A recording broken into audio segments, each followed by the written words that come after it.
Hello friends, welcome to Abhipedia powered by Abhimanyu IAS. My name is Rohit Midda. Students, आज की हमारी class के अंदर हम डिस्कस करेंगे the economic current affairs of the 4th week of July 2021. Class के दौरान अगर आपको किसी भी तरह का डाउट रहता है, कुछ समझ में नहीं आता है, तो you can write in the comment section. आप कमेंट सेक्शन में अपना किसी भी तरह का डाउट पूछ सकते हैं. एंड अगर आपने अभी तक हमारे यूट्यूब चैनल को सब्सक्राइब नहीं किया तो यूट्यूब चैनल को सब्सक्राइब कर लीजिए और बेल आइकन दबाना नहीं भूलिएगा ताकि आपको अपडेट्स मिलते रहे. इसके अलावा हमारे जो कोर्सेज हैं, चाहे वो करंट अफेयर्स के कोर्सेज हैं, चाहे वो अनदर कोर्सेज है, वो ऑनगोइंग है, तो उनका लिंक नीचे आपको डिस्क्रिप्शन बॉक्स में मिल जाएगा, तो आप वहाँ पर जाकर उनको चेकआउट कर सकते हैं. तो क्लास की तरफ बढ़ेंगे. The economic current affairs class बहुत इंपॉर्टेंट रहने वाली है, तो इसको अंत तक जरूर देखिएगा ताकि आपको पूरा का पूरा क्लियर हो पाए.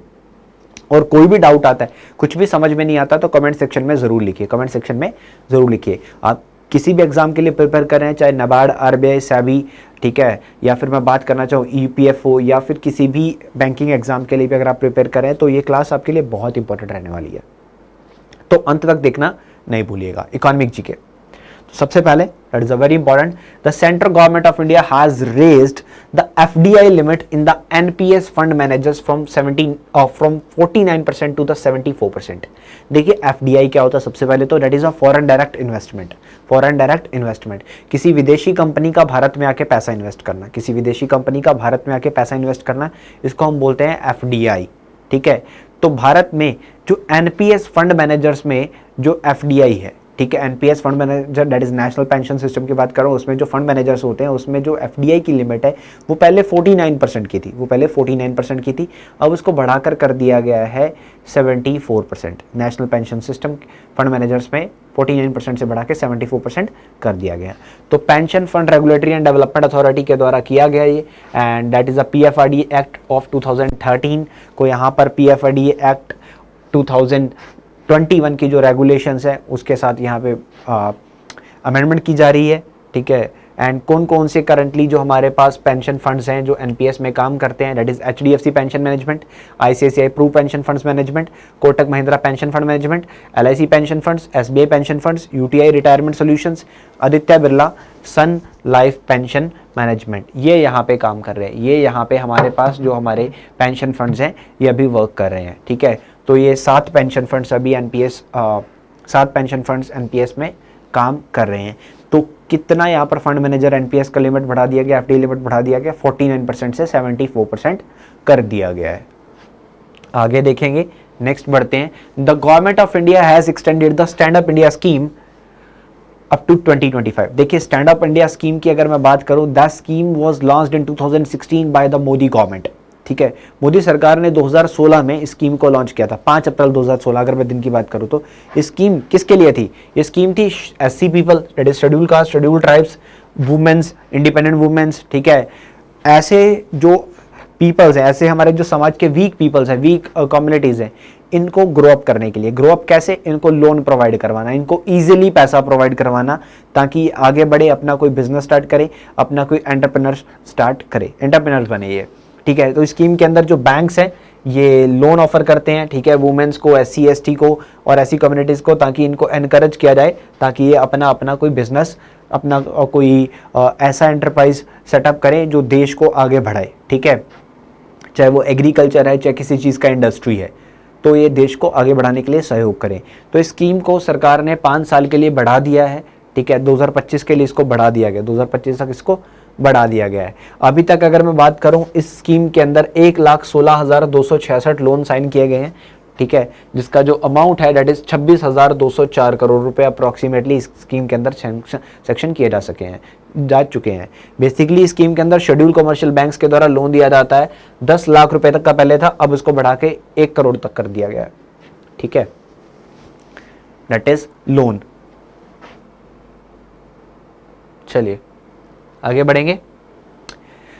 भारत का GDP growth rate by the ADB. ADB बोले तो Asian development bank. Asian development bank, देखिए एशियाई देशों का बैंक जिसका हेडक्वार्टर फिलीपींस की राजधानी मनीला में है.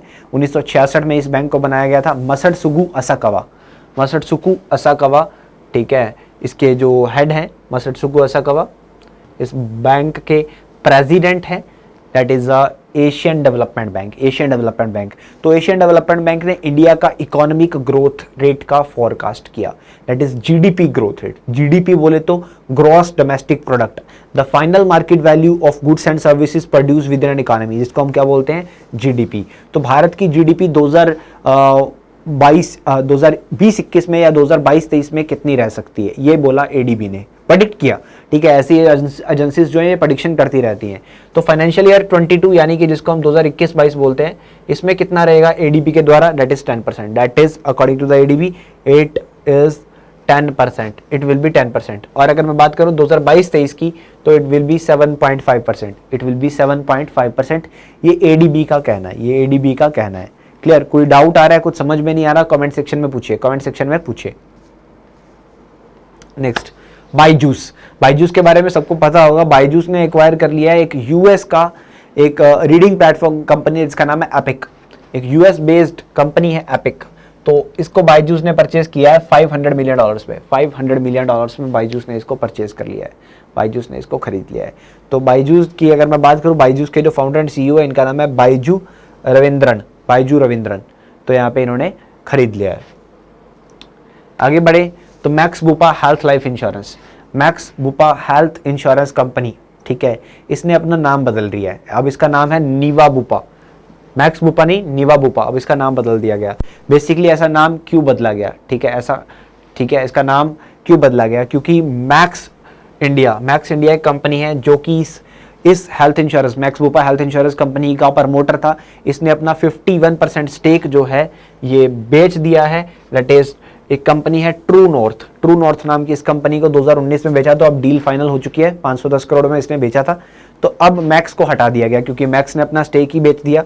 ठीक है, मैक्स ने अपना स्टेक ही बेच दिया, तो मैक्स का नाम हटा दिया गया। तो ट्रू नॉर्थ ने ये डिसाइड किया, तो उन्होंने यहाँ पर नीवा बुपा, नीवा, ठीक है, एक नई आइडेंटिटी देने के लिए नीवा वर्ड का इस्तेमाल किया। और नीवा बुपा ने एक टारगेट भी सेट किया है कि हम इस कंपनी को 2500 करोड़ की कंपनी बना देंगे इस फाइनेंशियल ईयर के एंड तक। इस फाइनेंशियल ईयर के एंड तक हम इस कंपनी को 2500 करोड़ की कंपनी बना देंगे, 2500 करोड़ की कंपनी। क्लियर?